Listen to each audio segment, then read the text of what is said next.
Hello viewers, నేను Rohan. Welcome to social post. చాలా మంది ఎన్నిసార్లు ఎగ్జామ్స్ రాసినా కూడా ఫెయిల్ అవుతూనే ఉంటారు. 10 టైమ్స్ 12 టైమ్స్ ఇలా ఎగ్జామ్స్ రాసి ఫెయిల్ అవ్వడం తప్ప పాస్ అయ్యేది ఉండదు.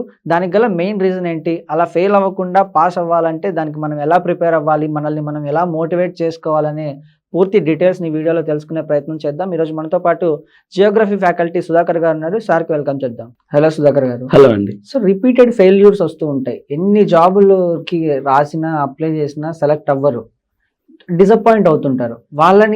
వాళ్ళని వాళ్ళు మోటివేట్ ఎలా చేసుకోవాలి? సో ఇటీవల కాలంలో సబ్జెక్ట్ ఉన్నా కానీ ఫెయిల్యూర్ అవుతూ ఉంటారు.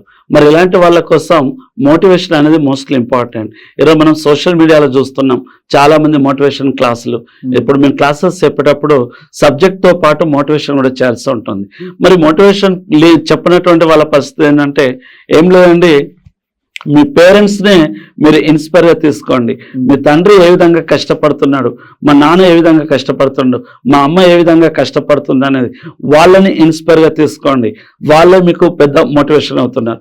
ఎందుకంటే ప్రతిరోజు ఎవరొకరు మోటివేట్ చేయడానికి ఎవరు ఉండనప్పుడు మిమ్మల్ని మీరే మోటివేట్ చేయడానికి మీ నాన్ననో, మీ అమ్మనో, మీ అన్నయ్యనో లేదా మీ ఫ్రెండ్స్లలో ఇన్స్పైర్గా తీసుకోవాలి.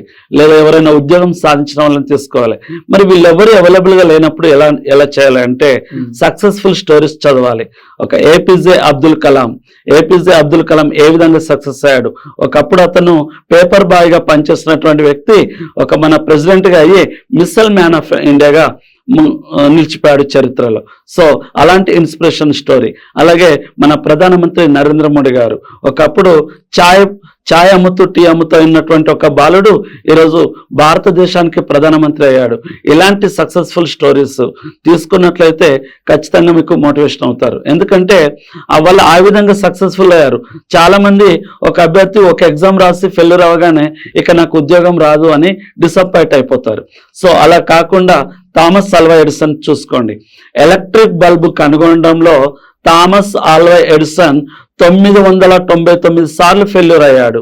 మరి నువ్వు ఒకసారి ఫెయిల్యూర్ అయినందుకే నువ్వు ఇలా డిసప్పాయింట్ అయిపోతే ఆయన 999 సార్లు ఫెయిల్యూర్ అయిన తర్వాత సక్సెస్ అయ్యాడు.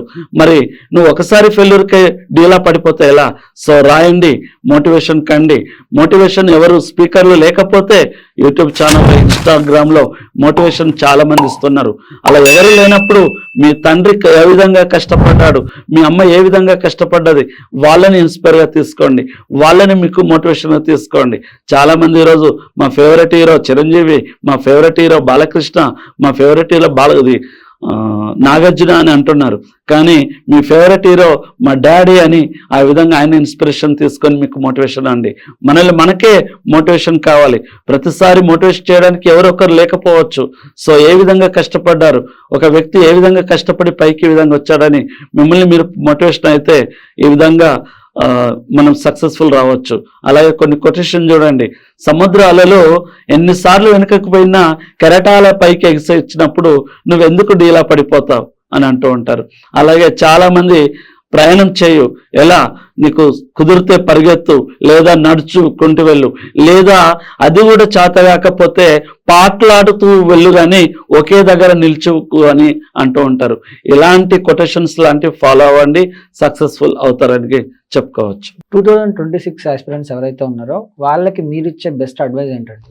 సో 2026 సంవత్సరంలో నోటిఫికేషన్లు జాబ్ క్యాలెండర్ రావడానికి సిద్ధంగా ఉన్నవి. సో అభ్యర్థులు ఎక్కడ డిస్కంటిన్యూ చేయకుండా ప్రిపరేషన్ అనేది కంటిన్యూషన్ చేస్తూ ఉంటే ఉద్యోగం ఖచ్చితంగా సాధించవచ్చు అని చెప్పుకోవచ్చు. అలాగే దాంతోపాటు అభ్యర్థులు ఏం చేస్తున్నారంటే నోటిఫికేషన్లు ఇప్పుడు లేవు కదా, కొద్ది రోజులు ఖాళీగా ఉందాంలే, ఏదైనా పార్ట్ టైం జాబ్ చేద్దాంలే అని సో ప్రిపరేషన్ ఆపేస్తూ ఉంటారు. ప్రిపరేషన్ ఎట్టి పరిస్థితుల్లో ఆపద్దు.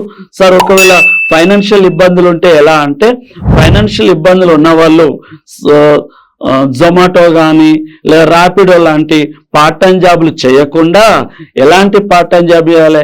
ఒక హోమ్ ట్యూషన్ లాంటివి, ఒక అభ్యర్థికి ఒక 1 అవర్ మ్యాథ్స్ చెప్పడమో, ఒక స్టూడెంట్కి ఒక 1 అవర్ సైన్స్ చెప్పడమో హోమ్ ట్యూషన్ లాంటివి చెప్తే మనకు ఫైనాన్షియల్గా బాగుంటాం.